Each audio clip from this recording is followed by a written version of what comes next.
Halo semuanya, perkenalkan kami workshop Conveyor D1 ingin presentasi tentang workshop ketiga. Kami akan memperkenalkan pribadi kami masing-masing. Nama saya Arlandri Yulianto, NIM 065. Jobdesk saya di kelompok workshop ini adalah desainer dan mekanik. Nama saya Antonius Darmawan, NIM 070. Jobdesk saya adalah desainer dan maintenance.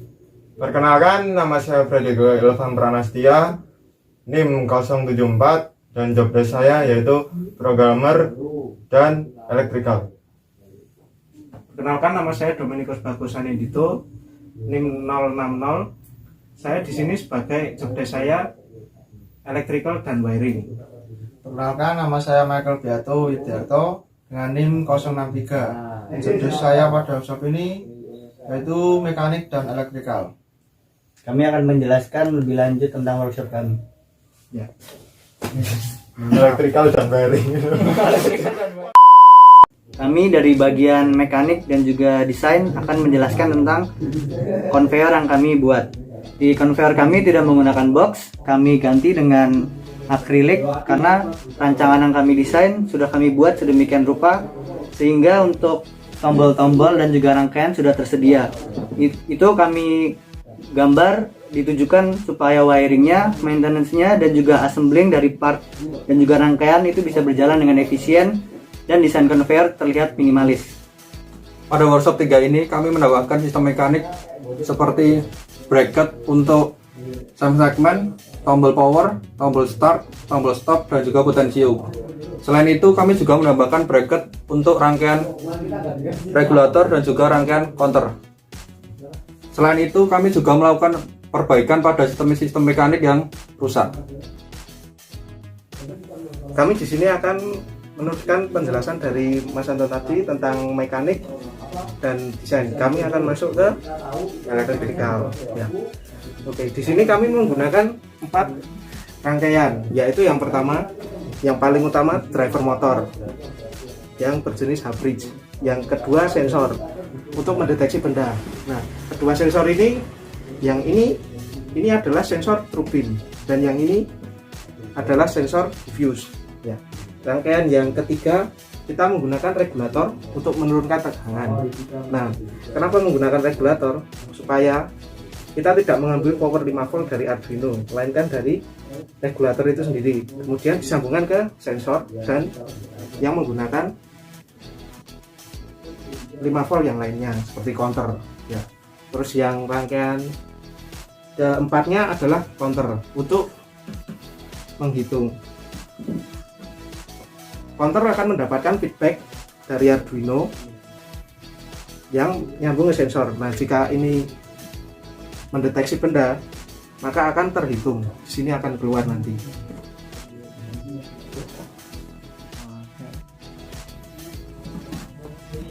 Ini adalah sensor true beam.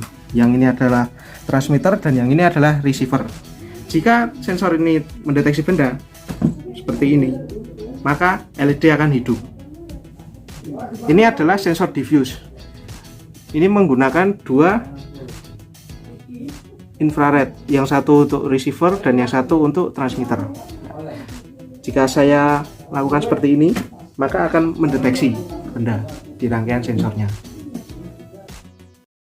Ya, saya akan menjelaskan tentang rangkaian-rangkaian yang baru yang dipasang di conveyor kami. Yaitu pertama rangkaian regulator.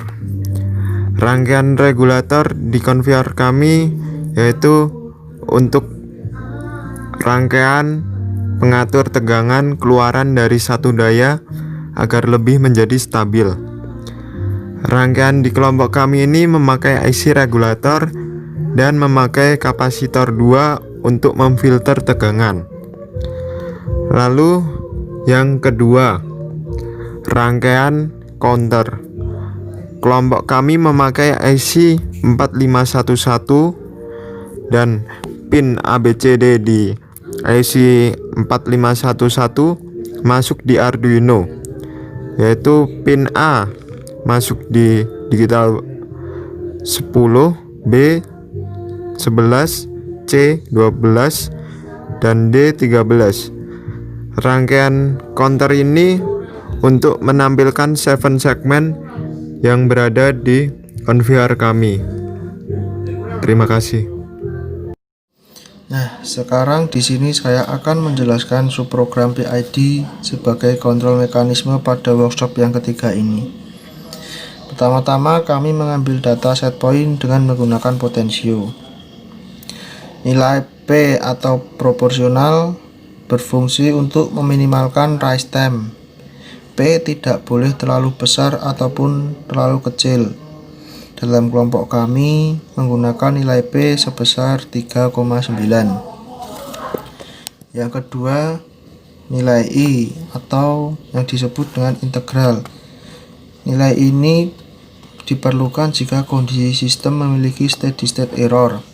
Dalam kelompok kami menggunakan nilai I sebesar 0,8.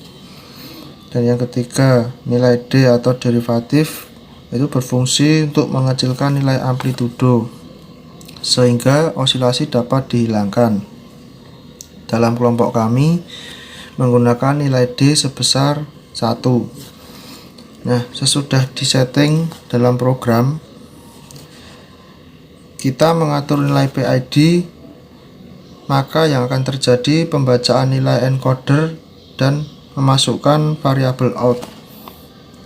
Setelah pembacaan nilai PID selesai, maka akan terjadi perbaikan nilai atau yang disebut juga dengan error.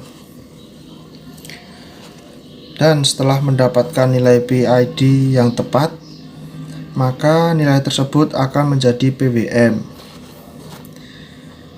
Maka PWM itulah yang akan menggerakkan motor listrik dalam menggerakkan belt conveyor pada workshop ketiga ini.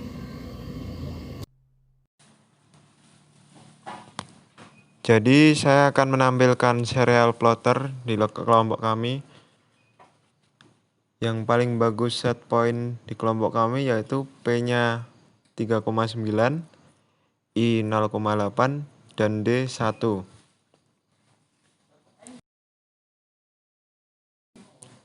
Dan yang kedua, ketika di bawah set point, kelompok kami menggunakan P-nya sebesar 1,1, I 0,3, dan D-nya 0,9. Terima kasih. Di sini saya akan menjelaskan flowchart pemrogramannya. Jadi, pada awalnya program start, sensor 1 atau sensor part available itu harus dalam posisi high. Jadi jikalau dalam posisi low, si program ini akan terus menunggu hingga sensor part available-nya hingga high. Kemudian jikalau part available-nya sudah high, maka tombol start harus pada posisi high juga agar bisa melanjutkan siklus selanjutnya. Jikalau no, program tersebut akan menunggu hingga tombol startnya itu pada posisi high. Jikalau kedua inputan tersebut sudah on atau high, baik part available ataupun tombol startnya, maka conveyor akan bergerak maju atau clockwise. Nah, jikalau sensor 2 atau sensor N-nya sudah dalam posisi high, yaitu jikalau bendanya itu sudah nyampai di bagian ujung conveyor, maka conveyor ini akan merubah putarannya menjadi CCW. Dia akan membalik hingga sensor 1 mendeteksi benda tersebut kembali. Jadi jikalau belum mendeteksi, conveyor tersebut akan kembali berputar CCW. Jadi jikalau sensor 1 sudah on, maka conveyornya off dan 7 segmennya akan menambah digit setiap kali siklusnya. Kemudian program akan mengulang lagi dari atas, seperti itu.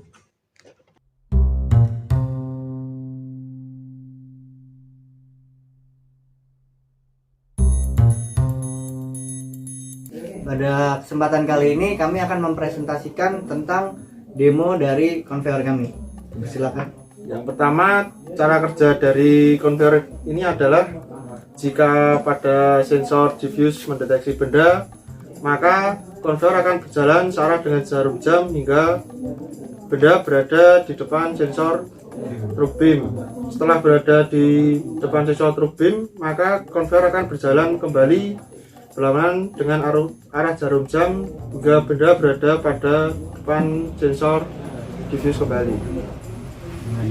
Baiklah, saya akan mensimulasikan konveyor pada kelompok kami. Pertama, saya akan menghidupkan konveyor ini. Pada tampilan awal 7 segmen akan menunjukkan angka 0. Jika sensor diffuse mendeteksi adanya benda, kemudian dipencet start, motor akan bergerak. Motor bergerak sampai sensor truk beam mendeteksi. Pada sensor truk beam mendeteksi, 7 segmen akan menunjukkan angka 1. Kemudian, jika benda sampai sensor diffuse, maka konveyor akan mati. Selanjutnya, kalau di start lagi, dia akan menghitung lagi.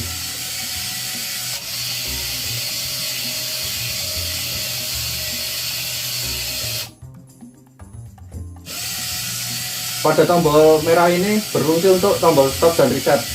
Jika tombol ini ditekan, maka konveyor akan berhenti dan 7 segmen akan mereset dan menunjukkan angka 0. Untuk potensio ini berfungsi untuk mengatur set point pada konveyor ini.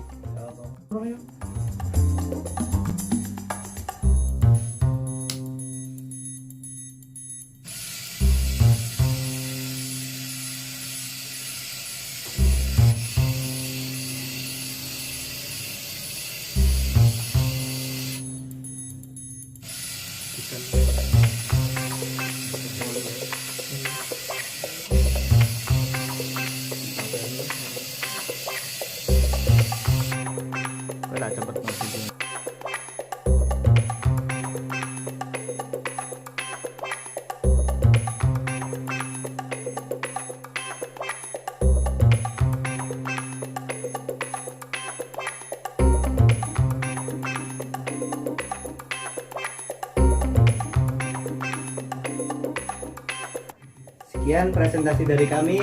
Terima kasih.